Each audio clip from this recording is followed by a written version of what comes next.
myself Madhuri Tripathi, assistant professor, Harda degree college. आज हम देखेंगे प्रॉफिटेबिलिटी रेशो। हमारा जो रेशो एनालिसिस हम स्टार्ट कर रहा था, रेशो एनालिसिस में हमने लिक्विडिटी रेशो देखा। लिक्विडिटी रेशो में हमने दो रेशो देखे थे, करंट रेशो और लिक्विड रेशो। उसके बाद हमने देखा टर्नओवर रेशो। टर्नओवर रेशो में भी हमने स्टॉक टर्नओवर रेशो डिस्कस किया था। अब आज के लेक्चर में हम देखेंगे अगला रेशो है हमारा प्रॉफिटेबिलिटी रेशो, जिसे हम हिंदी में कहते हैं लाभदायकता अनुपात। अब लाभदायकता अनुपात हमेशा प्रतिशत में निकलता है। टर्नओवर रेशो हमने देखा था टाइम्स में निकलता है, समय में। लिक्विडिटी रेशो हमेशा प्रपोर्शन में, प्रपोर्शन मीन्स दो बिंदु 2 पॉइंट्स में हम उसको लिखते हैं, प्रपोर्शन में लिखते हैं।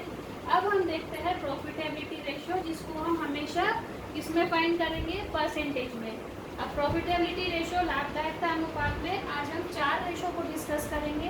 प्रॉफिटेबिलिटी रेशो के 4 प्रकार होते हैं। पहला है ग्रॉस प्रॉफिट रेशो, सकल लाभ अनुपात। दूसरा है नेट प्रॉफिट रेशो, शुद्ध लाभ अनुपात। ऑपरेटिंग प्रॉफिट रेशो, संचालन लाभ अनुपात। और फोर्थ है ऑपरेटिंग रेशो, संचालन अनुपात। तो प्रॉफिटेबिलिटी रेशो कितने भाग में डिवाइड है, कितने टाइप्स ऑफ प्रॉफिटेबिलिटी रेशो है? 4 types of profitability ratio. Gross profit ratio, net profit ratio, then operating profit ratio and last operating ratio. अब इन सभी रेशो को हम 1 बाय 1 डिस्कस करेंगे और इसके प्रैक्टिकल सॉल्व करेंगे। कैसे सॉल्व करते हैं इसके प्रैक्टिकल? तो सबसे पहले हम आते हैं हमारे ग्रॉस प्रॉफिट रेशो, जिसको हम हिंदी में क्या कहते हैं, सकल लाभ अनुपात। ग्रॉस प्रॉफिट रेशो, अब इसका फॉर्मूला लिखेंगे। सबसे पहले ग्रॉस प्रॉफिट रेशो का फॉर्मूला है gross profit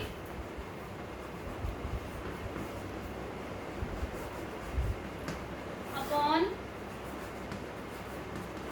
net sales into 100। सकल लाभ डिवाइड बाय शुद्ध विक्रय मल्टीप्लाई 100। अब हम प्रॉफिटेबिलिटी रेशो निकाल रहे हैं यहाँ पर। तो प्रॉफिटेबिलिटी रेशो मीन्स प्रॉफिट लाभ, और लाभ हमेशा हमको किस पे मिलता है, विक्रय पर। इसलिए आप ये चीज़ यहाँ पर ध्यान रखिए, नोट कीजिए कि जब भी प्रॉफिटेबिलिटी रेशो आपको निकालना है, चाहे वो नेट प्रॉफिट रेशो हो, ग्रॉस प्रॉफिट रेशो हो, ऑपरेटिंग रेशो हो या net profit operating profit ratio हो, उसमें बेस हमेशा नेट सेल्स रहेगा। आपको फॉर्मूला लर्न नहीं करना है, आपको फॉर्मूलों को समझना है। प्रॉफिटेबिलिटी रेशो सेल्स पे निकलता है, तो हमेशा प्रॉफिटेबिलिटी रेशो में नीचे बेस पे क्या आएगा, नेट सेल्स, शुद्ध विक्रय। अब हमको क्वेश्चन में बहुत बार ग्रॉस प्रॉफिट भी नहीं दिया होता है, ना ही नेट सेल्स दिया होता है। तो सबसे पहले हम देखते हैं कि ग्रॉस प्रॉफिट अगर क्वेश्चन में नहीं है आपके पास, तो आप उसको कैसे फाइंड करोगे। तो ग्रॉस प्रॉफिट का फॉर्मूला क्या है, gross profit is equal to net sales, शुद्ध विक्रय माइनस COG, बेचे माल की लागत। अब COG cost of goods sold भी नहीं दिए क्वेश्चन में, तो कैसे फाइंड करोगे? ये मैंने आपको बताया था लास्ट लेक्चर में, एक बार फिर से बता रही हूँ कि अगर COG भी आपके पास नहीं है, तो COG cost of goods sold, बेचे माल की लागत, आप इसको कैसे निकालोगे, कैसे फाइंड करोगे? तो COG को फाइंड करने के लिए क्या फॉर्मूला है हमारा, ओपनिंग स्टॉक, प्रारंभिक रहतिया प्लस परचेस क्रय प्लस वेजेस मजदूरी प्लस डायरेक्ट एक्सपेंसेस प्रत्यक्ष व्यय माइनस क्लोजिंग स्टॉक अंतिम रहतिया। ये है हमारा COG का फॉर्मूला। अब नेट सेल्स कैसे निकाला जाता है, नेट सेल्स को कैसे ज्ञात किया जाता है? तो नेट सेल्स के लिए क्या फॉर्मूला यूज होगा यहाँ पर, नेट सेल्स शुद्ध विक्रय बराबर टोटल सेल्स कुल विक्रय माइनस सेल्स रिटर्न विक्रय वापसी। तो ये है हमारा gross profit ratio. Gross profit ratio हमेशा इसमें फाइंड होगा, परसेंटेज में, प्रतिशत में, ठीक। अब इसका फॉर्मूला क्या है, gross profit ratio is equal to gross profit upon net sales into 100 means सकल लाभ अपॉन शुद्ध विक्रय गुणित 100 मल्टीप्लाई 100। अब क्वेश्चन में ग्रॉस प्रॉफिट नहीं दिया है तो आप ग्रॉस प्रॉफिट कैसे निकालोगे? तो ग्रॉस प्रॉफिट के लिए क्या फॉर्मूला यूज करोगे आप लोग? नेट सेल्स शुद्ध विक्रय माइनस बेचे माल की लागत COG cost of goods sold. अब अगर क्वेश्चन में आपको कॉस्ट ऑफ गुड्स सोल्ड भी नहीं दिए तो उसके लिए आपको कौन सा फॉर्मूला यूज करना पड़ेगा? Sorry, opening stock plus purchase plus wages plus direct expenses minus closing stock. Clear? अब नेट सेल्स कैसे निकालेंगे हम? ये नेट सेल्स जो बेस में हमें लिखा है, net sales is equal to total sales minus sales return. तो ये है हमारा ग्रॉस प्रॉफिट रेशो। अभी ग्रॉस प्रॉफिट रेशो का एक सिंपल सा हम क्वेश्चन यहाँ सॉल्व कर देखते हैं कि कैसे ग्रॉस प्रॉफिट रेशो कैलकुलेट किया जाता है। तो एक सिंपल सा एग्जांपल ले रही हूँ मैं आपके लिए यहाँ पर ग्रॉस प्रॉफिट का।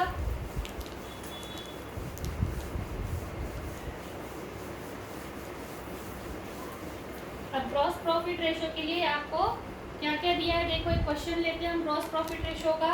आपको दिया है नेट सेल्स शुद्ध विक्रय, नेट सेल्स शुद्ध विक्रय 5 लाख रुपीस, 5 लाख रुपए। उसके बाद कॉस्ट ऑफ गुड्स सोल्ड बेचे माल की लागत दी है 3 लाख रुपए।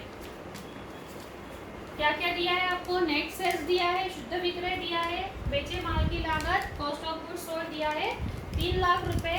आपको क्या निकालना है? आपको क्या कैलकुलेट करना है? Gross profit ratio. आपको क्या कैलकुलेट करना है? सकल लाभ अनुपात।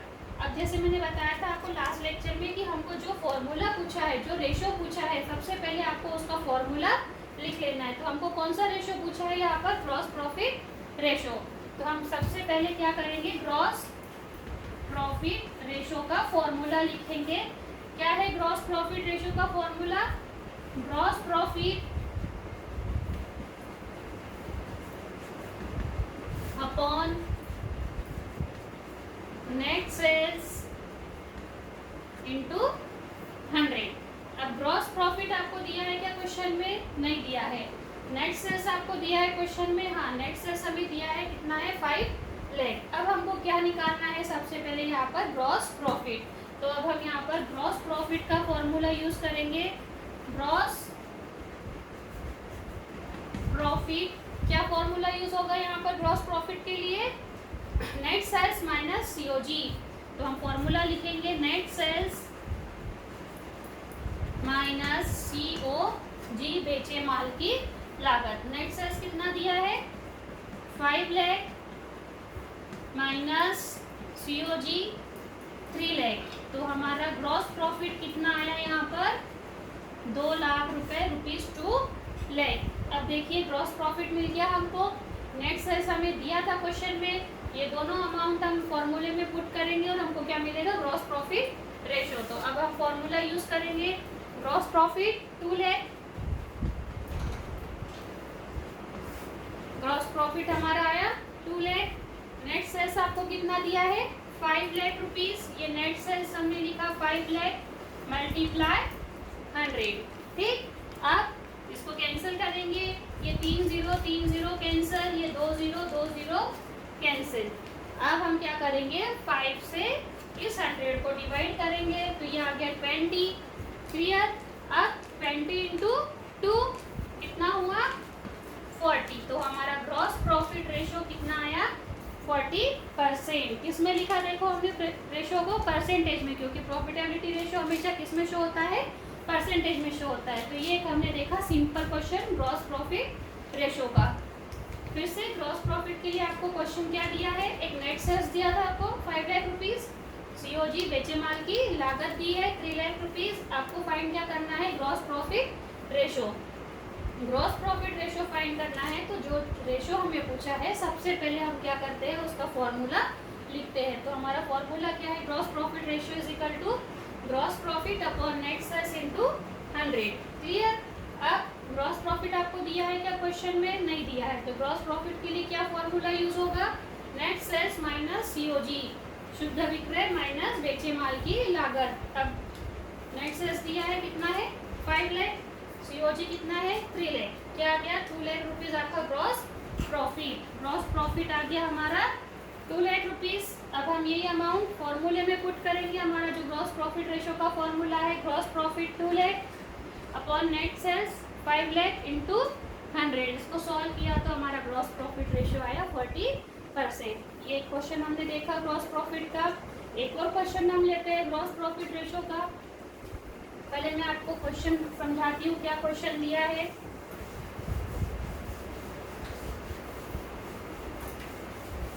एक सिंपल सा क्वेश्चन एक और करके देखेंगे हम।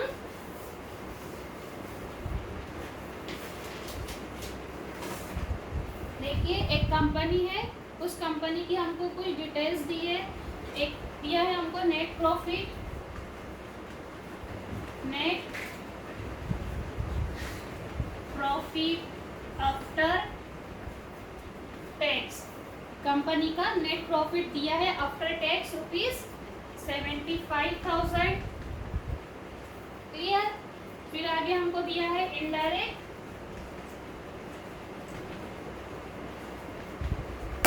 एक्सपेंसेस, अप्रत्यक्ष व्यय। अप्रत्यक्ष व्यय दिए हैं 10,000 रुपए। इनडायरेक्ट एक्सपेंसेस अप्रत्यक्ष व्यय 10,000 रुपए। इंटरेस्ट ऑन डिबेंचर, ऋण पत्र पर ब्याज 15,000 रुपए। फिर सेल्स दिया है, विक्रय। सेल्स हमको दिया है ग्रॉस सेल्स, सकल विक्रय।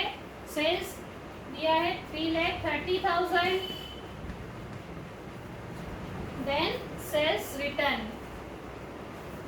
सेल्स रिटर्न हमको दिया है यहाँ पर 10,000 रुपए, 10,000 रुपीज। अब देखिए फिर से क्वेश्चन दिया है हमको एक, जिसमें हमको फाइंड करना है ग्रॉस प्रॉफिट रेशो। क्वेश्चन क्या दिया है, एक कंपनी का नेट प्रॉफिट हमको दिया है आफ्टर टैक्स ₹75,000 मीन्स कर के पश्चात कंपनी का लाभ हुआ है 75,000। उसके बाद कंपनी के इनडायरेक्ट एक्सपेंसेस दिए हैं, अप्रत्यक्ष व्यय दिया है 10,000 रुपए। इंटरेस्ट ऑन डिबेंचर, ऋण पत्र पर ब्याज दिया है 15,000 रुपए। सेल्स ग्रॉस मीन्स विक्रय दिया है, सकल विक्रय दिया है 3,30,000 रुपए। सेल्स रिटर्न विक्रय वापसी दी है 10,000 रुपए। इसके बेसिस पे आपको कैलकुलेट करना है ग्रॉस प्रॉफिट रेशो। अब जैसे कि मैंने आपको बताया था कि जो रेशो हमें पूछा है, सबसे पहले आपको उस रेशो को लिख लेना है, उसका फॉर्मूला लिख लेना है। तो सबसे पहले हम लिखेंगे ग्रॉस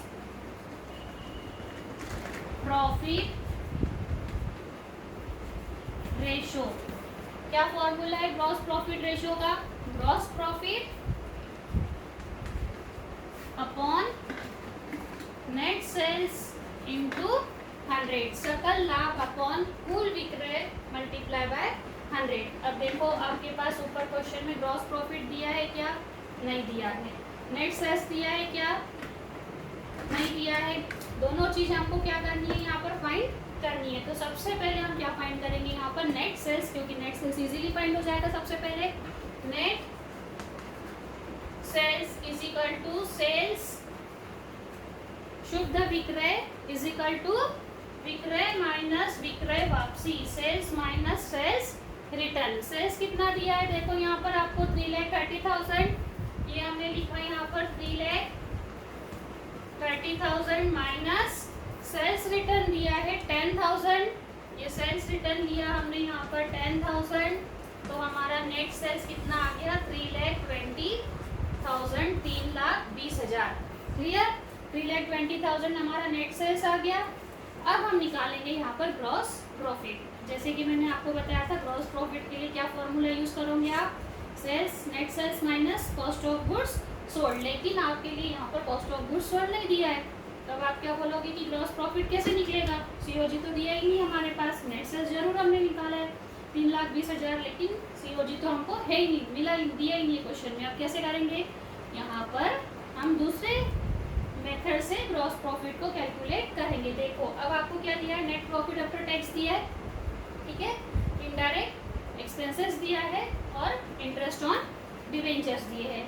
अब इसको मैं पहले आपको एक सिंपल मेथड से निकाल के बताती हूँ कि ग्रॉस प्रॉफिट इन तीनों से हम कैसे कैलकुलेट करेंगे। हम लोग प्रॉफिट एंड लॉस अकाउंट तैयार करते हैं।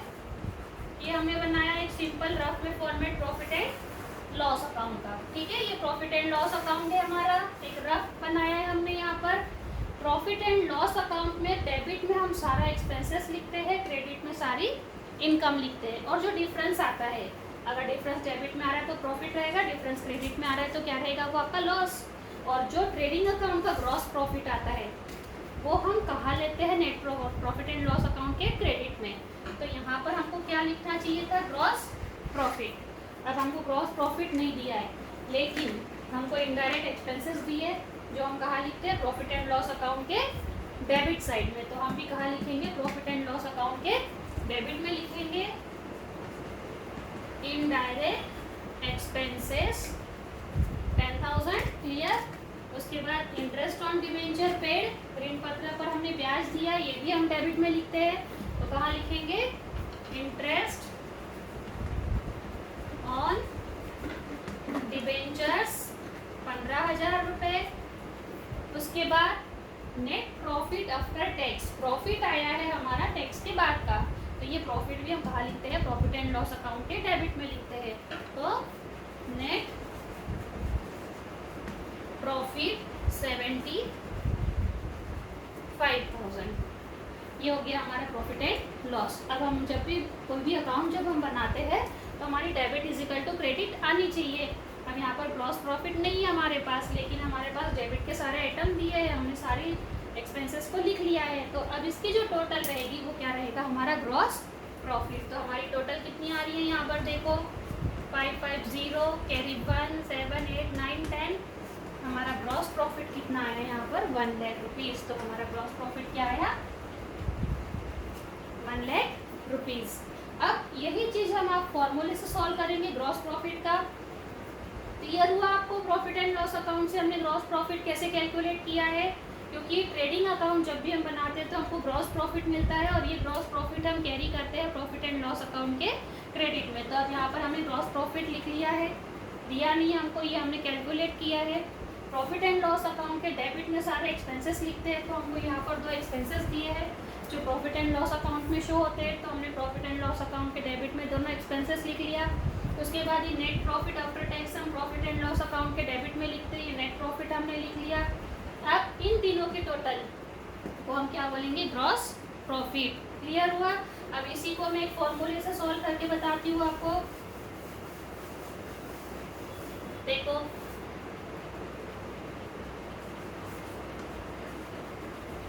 ग्रॉस प्रॉफिट सकल लाभ बराबर net profit plus interest on debentures plus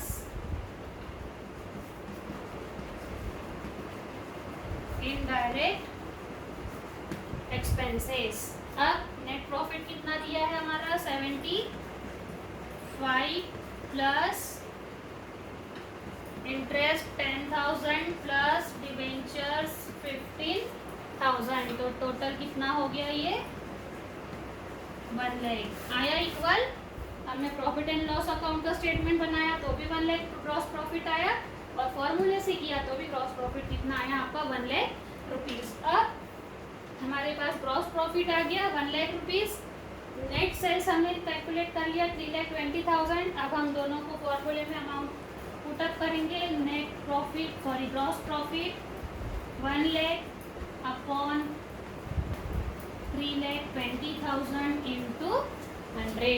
अब हम इसको सॉल्व करेंगे तो हमारा आंसर क्या आएगा, ये एक जीरो कट हो गई, तो अब हमारा आंसर आ रहा है यहाँ पर 31.25%। ग्रॉस प्रॉफिट रेशो कितना आया आपका, 31.25%।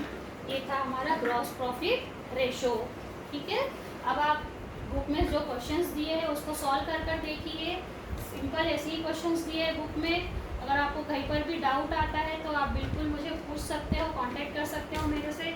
और ये क्वेश्चंस पेपर में आते हैं, ये आप लोगों के लिए इम्पोर्टेंट क्वेश्चंस है रेशो के, इसलिए प्लीज़ इसे अच्छे से कीजिए। और जो थ्योरी क्वेश्चंस मैंने आपको बताए हैं उसको भी आप अच्छे से करिए, ठीक है। Thank you.